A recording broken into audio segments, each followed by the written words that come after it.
Go through Chainlink very quickly. In fact, it's going to be a few quick fire reviews on YouTube, and I'm not going to talk about positioning or anything. I'm going to leave that for another video. But looking at Chainlink at the moment, okay, it has done exactly what was expected.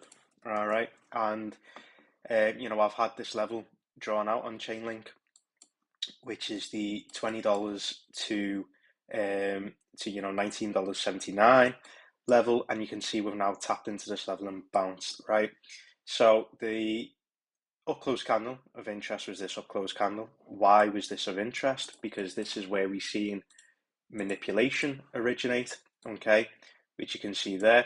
Keep in mind we're on the weekly time frame.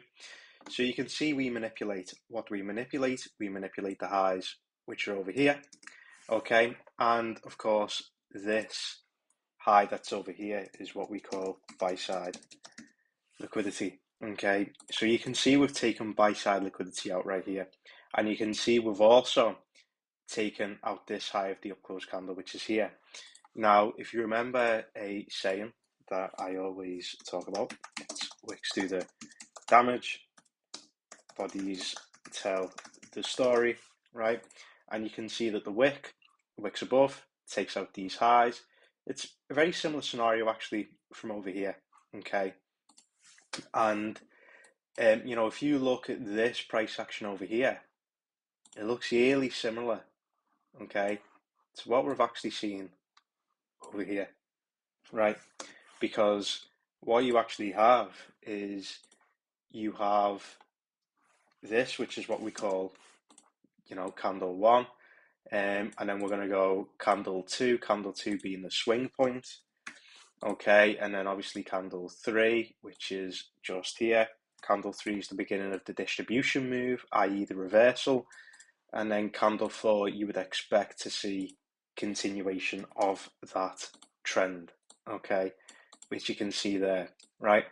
So if you think of this for just a second, so we've got this up close candle, okay, this up close candle induces liquidity, which is this high, which is here. This up close candle goes and wicks above this high, okay, being a buy stop hunt. Okay, so this is a buy stop hunt, and what you will see is that is the beginning of what? That's the beginning of the reversal trade.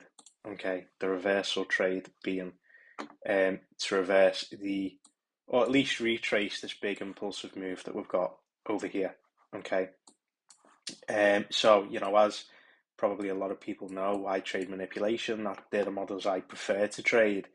I think they offer the greatest trades and the greatest reversal points in the market, and that's exactly what we had over here. Buy stop hunt, candle three is the continuation trade, and then candle four you would expect again continuation. All right, so very similar scenario here.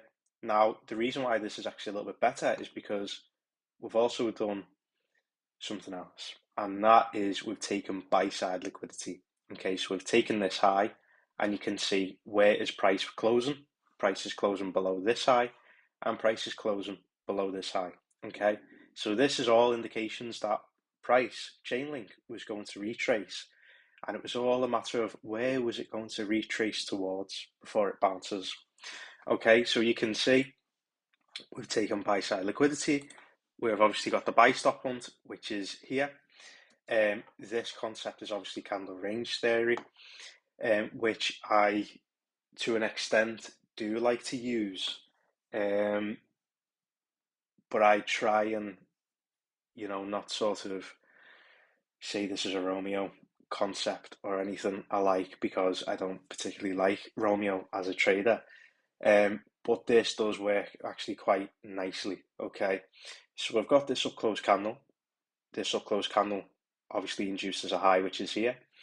Price trades wicks above, takes out buy side liquidity. Buy stop hunt on this high. This is our candle range high, and then this becomes our reversal point, i.e. our swing point. Okay, so this becomes our swing point. Again, we're just making notes of these highs, okay, which is C1. And then what you'd expect with C3 being the first down close candle. Okay, so this is, sort of the beginnings of this downtrend and structure. Okay, and then, C4 would be, again, continuation of that before any meaningful sort of bounce. Okay, and that's exactly what we've got. So this is obviously manipulation. This over here is obviously manipulation. This is stronger than, of course, this, because we have that extra condition of we've actually taken buy side liquidity out. Right, so now we're in this sort of downtrend structure. Now, you can see from this up close candle, right, we have the low of the candle, the wick low, which is here, called the candle range low. So we wanted to see Chainlink do what? Well, we wanted to see Chainlink trade to this low. Okay, this low is very attractive. Why is it very attractive? Because we have a imbalance, okay, a bullish fair value gap, which is just here. All right, can you see that? So this is the bullish fair value gap. Keep in mind we're on the weekly time frame, so it's a weekly higher time frame level. It's a weekly inefficiency. We've traded right into the weekly inefficiency, not quite to where I wanted to be positioned long. So I was hoping for the golden pocket. Okay, golden pocket, of course, being $20.18 to $19.79. I was really hoping for price to trade into this and then bounce.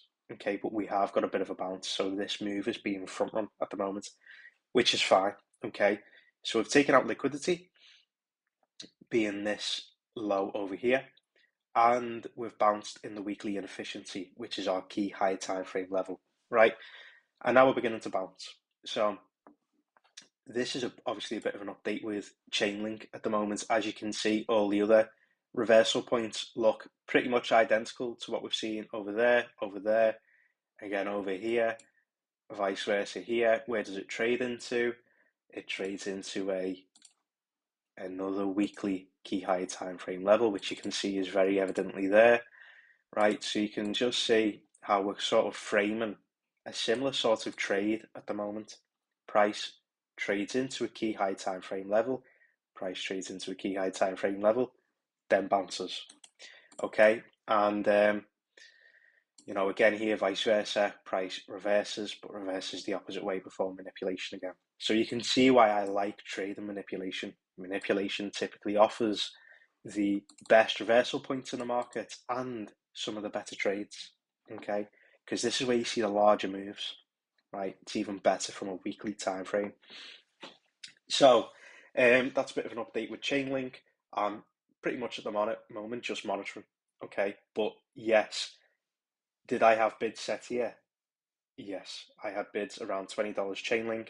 I would really like for this level still to be sort of traded into a little bit further before any meaningful bounce. But we just got to, keep our eyes on what the structure is actually like at the moment. So if we move down to the daily time frame just for a moment, okay, you can see a bit of an impulsive structure. We had upwards accumulation, which is here. Price has obviously taken the lows out of this upwards accumulation, and we're still kind of consolidating. Okay, again, you can see here where we took buy side liquidity, traded into this level, right? But there's still resting liquidity below, i.e., resting imbalances and inefficiencies below. Okay, on the daily time frame. And obviously a very good idea is to just bring up the very simple trend following strategy, i.e. 200-day SMA. Why? Because the 200-day SMA pretty much gives the game away as to, is price going to mean revert? Okay. Is price going to mean revert because it's put in a big impulsive move to the upside? Yes.